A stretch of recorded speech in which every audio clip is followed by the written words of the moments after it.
देखिए द्विघात बहुपद के शून्य ज्ञात कीजिए, शून्य को गुणांकों के मध्य संबंध की सत्यता की जांच कीजिए। इस पर कल भी बात हुई थी, कुछ सवाल इसके हुए थे, आज आगे देखते हैं। प्रश्नावली 2.2 का हम देखेंगे सबसे पहले तीसरा सवाल। इसने हमें बहुपद दिया है,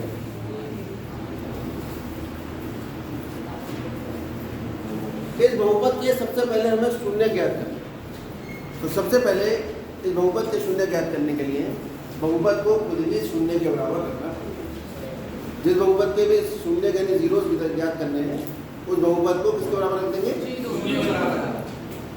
तो यहाँ पर लिख देते हैं शून्य ज्ञात करने के लिए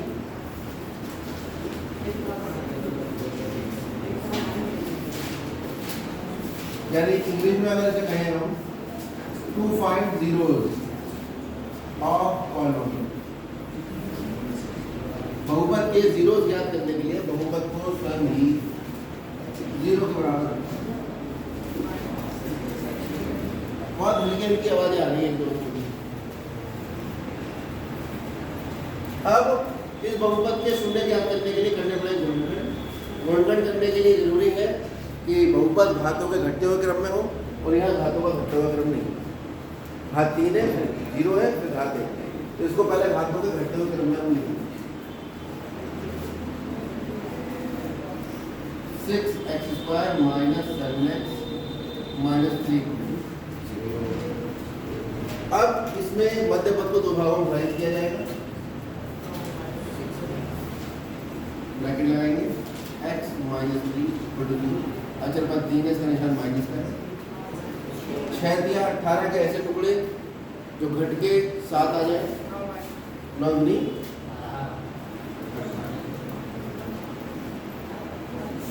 6x² - 9x + 2x -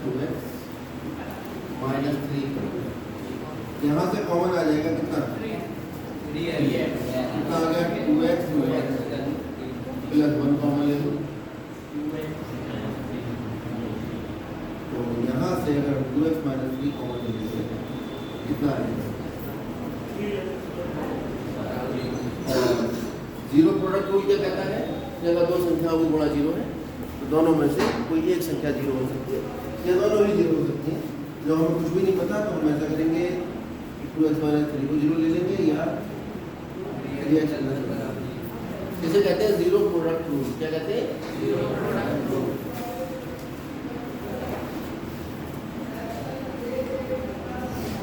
लिखने की जरूरत नहीं है, वैसे याद रखने के लिए आपको याद रहेगी क्यों हुआ है। यहाँ से x का मान कितना आ गया? 1/2 और यहाँ से माइनस का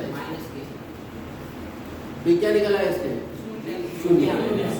इसको अगर इसमें रखोगे दोनों को तो ये जीरो हो जाएगा। एक को हम कहेंगे अल्फा और दूसरे को हम कहते हैं बीटा।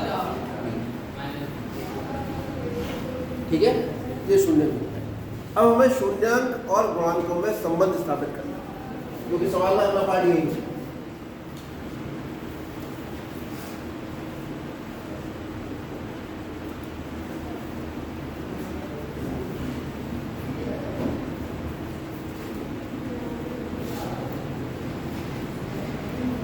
शून्यांक तथा गुणांकों में संबंध। किसके शून्यांक किसके गुणांक?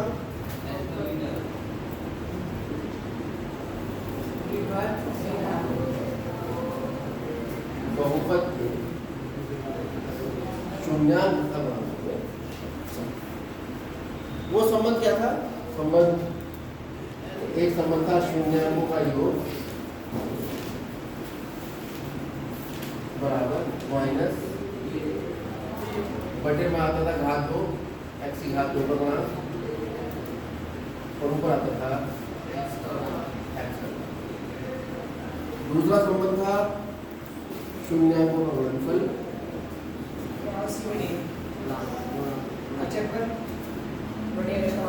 अचर पद बटे जो भी जिसमें भी द्विघात बहुपद दिया है x में y में z में t में उसकी घात 2।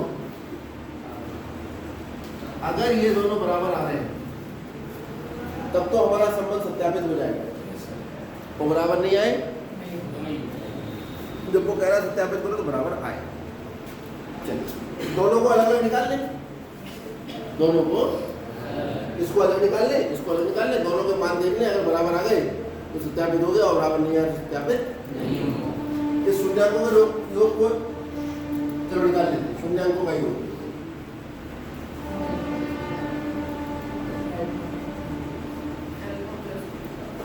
क्या है? शून्याङ्क 3/2 प्लस माइनस का 1/3, एल से मानेगा 6, 2 3 6 3 3 9 और 3 दूनी 6 2, कितना आ गया? 7।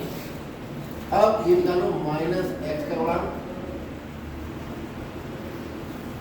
बटे एक्स की घात 2, कितना है? माइनस एक्स का गुणांक कितना है? माइनस का 7 और एक्स की घात 2 का गुणांक कितना है? 6। माइनस माइनस प्लस कितना आ गया? तो शून्याङ्कों का योग भी 7/6 आ रहा है और माइनस एक्स का गुणांक बटे एक्स स्क्वायर का गुणांक ये भी 7/6 पता है। शून्याङ्कों का योग बराबर है माइनस एक्स का गुणांक बटे एक्स का घात 2 का गुणांक, और ये दोनों किसके बराबर है? 7/6। ये हमारा सत्यापित। अगर ये बराबर नहीं आते तो सत्यापित नहीं होगा। ये काम होगा, क्या निकालेंगे पहले? गुणांक नहीं, गुणांक छोड़ सकते हैं, बताया तुम लोगों ने क्यों? शून्याङ्कों का गुणांक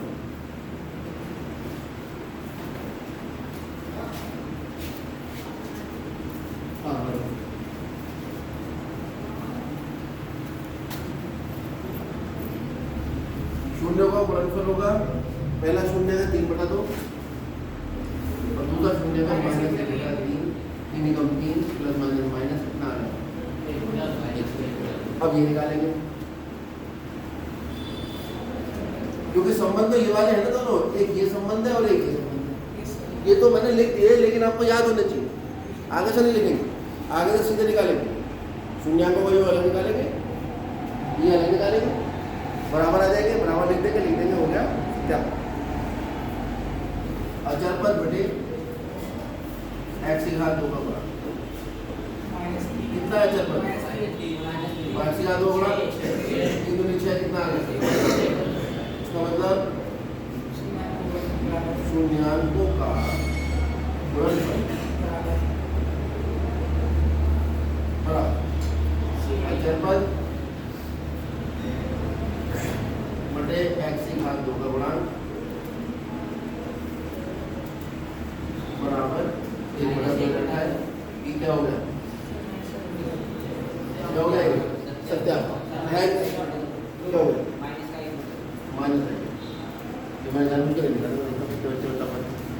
चलिए अब सवाल नंबर देखते हैं हम 5,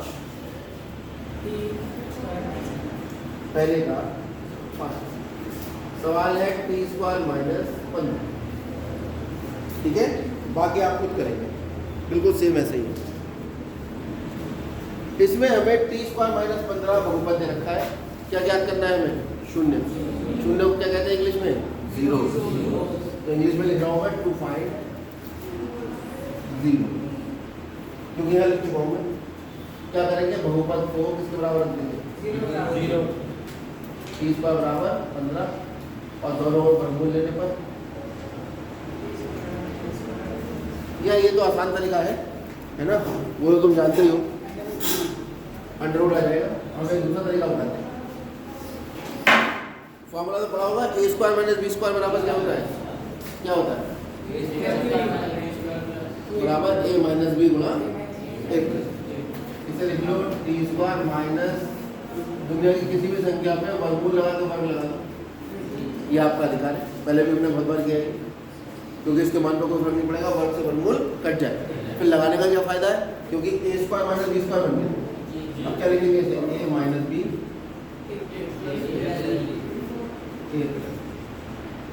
बराबर। अभी दो संख्याओं को गुणा 0 आ रही है, इसका मतलब क्या हुआ? टी माइनस वर्गमूल 15 बराबर 0 या टी प्लस वर्गमूल 15 यानी टी बराबर वर्गमूल 15 या टी बराबर माइनस, यानी एक मूल को हम अल्फा कह देंगे और दूसरे मूल को यानी दूसरे शून्याङ्क को कह देंगे बीटा। ये क्या निकला है?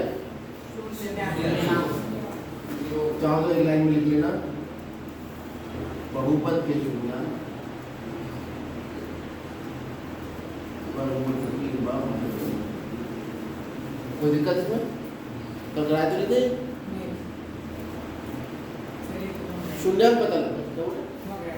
अच्छा देखिए, तो बहुपद के शून्याङ्क वर्गमूल 15 और माइनस वर्गमूल 15। अब क्या करेंगे? सत्यापन करेंगे इस वाले फार्मूले का।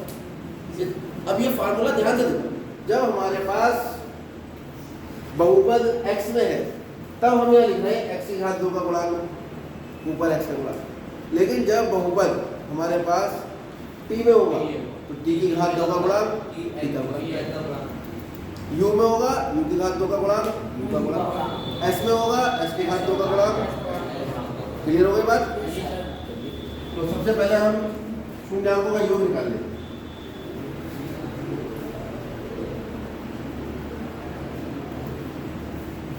क्या आएगा? वर्गमूल 15 plus minus plus minus minus और घटाओ तो कितना आ गया? 15 भी आएगा। हाँ, समान चीज में समान चीज घटेगी तो कितना आ जाएगा? गुणा थोड़ी हो रही है, गुणा में आएगा 15। अब निकालो अचर पद को, सॉरी माइनस x की घात 2 का गुणांक और ऊपर क्या रहना चाहिए? एक और लॉजिक की बात बताता हूँ, शून्याङ्कों का योग अल्फा प्लस बीटा, अल्फा की भी घात एक बीटा की भी घात एक, तो इन दोनों की घातों का अंतर एक आना चाहिए ऊपर नीचे। नीचे हमेशा 2 घात आती है, दोनों का अंतर कब आएगा? जो ऊपर एक घात आएगी। समझते रहे ना? जब हम शून्याङ्कों का गुणनफल निकालते हैं अल्फा गुणा बीटा, घात अल्फा की एक बीटा की एक जुड़ के कितनी हो गई? गुणा में 2। लॉजिक है ये, ठीक है? तो दोनों की घातों का अंतर ऊपर नीचे लिखे वो 2 आएगा। नीचे लिखा है अचर पद वो x की घात 2 का गुणांक, तो ऊपर वो आना चाहिए जिससे अंतर जो है इनका 2 आ जाए। 2 अंतर कब आएगा? जब ऊपर की घात 0 होगी, और 0 किसकी घात होती है? अचर पद की, तो 2 माइनस 0 0। तो इससे ये याद रहता है कि गुणनफल में ऊपर अचर पद लिखते हैं और योग में ऊपर x या t या जो भी। ये वाली बात जितने बच्चों तक पहुंच गई है वो समझ गए हो, थोड़ी सी टेढ़ी है। माइनस x का गुणांक बटे x स्क्वायर का गुणांक, बताओ x का गुणांक कितना है? x क्यों लिख रहा हूं मैं? बहुपद किसमें है हमारा? तो t स्क्वायर का गुणांक, बताओ t का गुणांक कितना है? 0। जब t इसमें है ही नहीं तो गुणांक 0 होगा, और t की घात 2 गुणांक कितना आ जाएगा? देखो शून्याङ्कों का योग यानी अल्फा प्लस बीटा 0 आ रहा है और ये भी 0 आ रहा है। इसका मतलब क्या हुआ? शून्याङ्कों का योग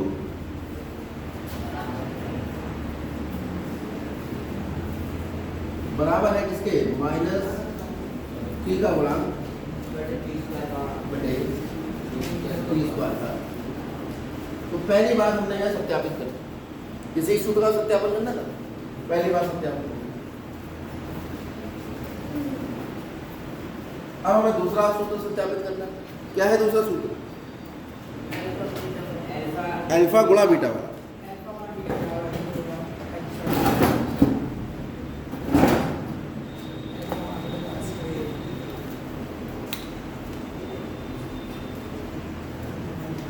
चलिए करते हैं सत्यापित इसको। शून्य को गुणनफल निकालो।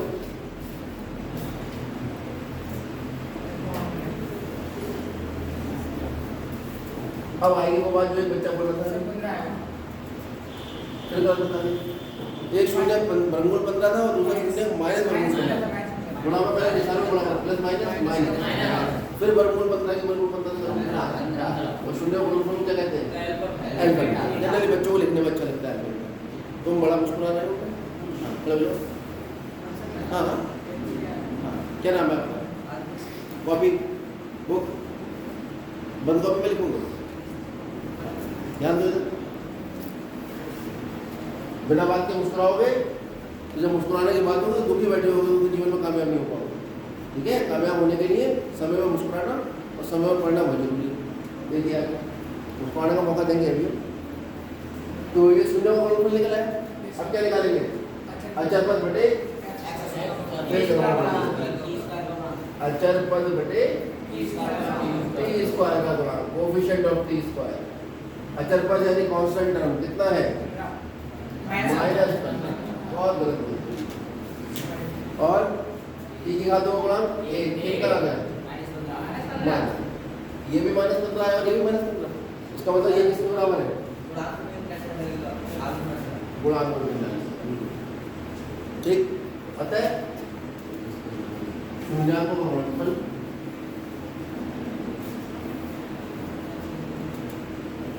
बराबर आ गया अचर पद बटे यही हमें सत्या। अब हमारा अगला सवाल, एक द्विघात बहुपद ज्ञात कीजिए। क्या ज्ञात कीजिए? जिसके शून्यों का योग और शून्यों का गुणनफल आपको दिया है।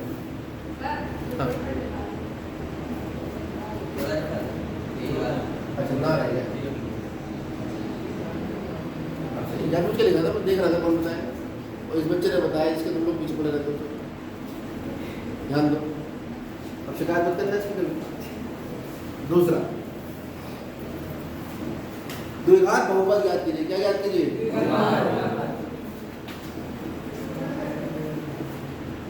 देखो एक तो इसका बहुत ही आसान मेथड है।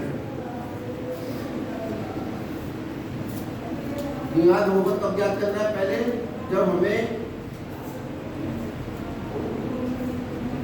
शून्यकों का योग दिया है और शून्यकों का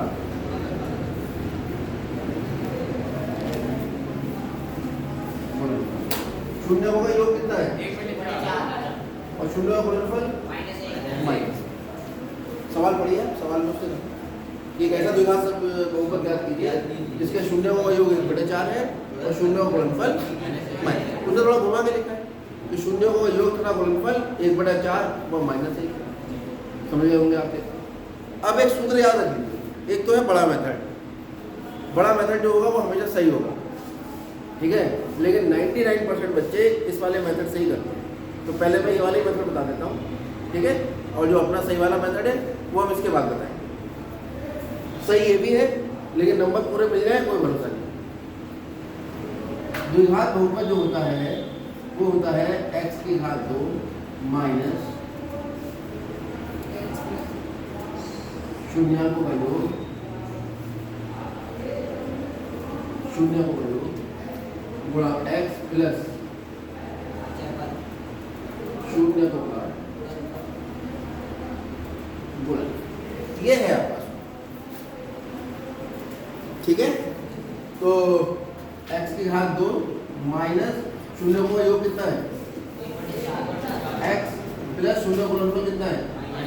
-1 है, जब ब्रैकेट में लिख दिया x² माइनस 1/4x माइनस 1। ये निकल आया आपका बहुपद, ठीक है। अब ऐसे करोड़ों अरबों लाखों बहुपद होंगे जिनके शून्यकों का योग -1/4 और गुणनफल कितना होगा? तुमने तो एक ही निकाला, नंबर करना चाहिए नहीं, है ना। तो क्या करते हैं हम इस केस में? इस केस में इसकी गुणा में के ले लेते हैं। क्या ले लेंगे इसकी गुणा में? के। यहाँ लगाओ ब्रैकेट, ये लगा ब्रैकेट, और यहाँ हमने क्या लिख दिया? के। तो यहाँ भी इसकी गुणा में कितना आएगा? ये। यहाँ भी कितना आना चाहिए इसकी गुणा में?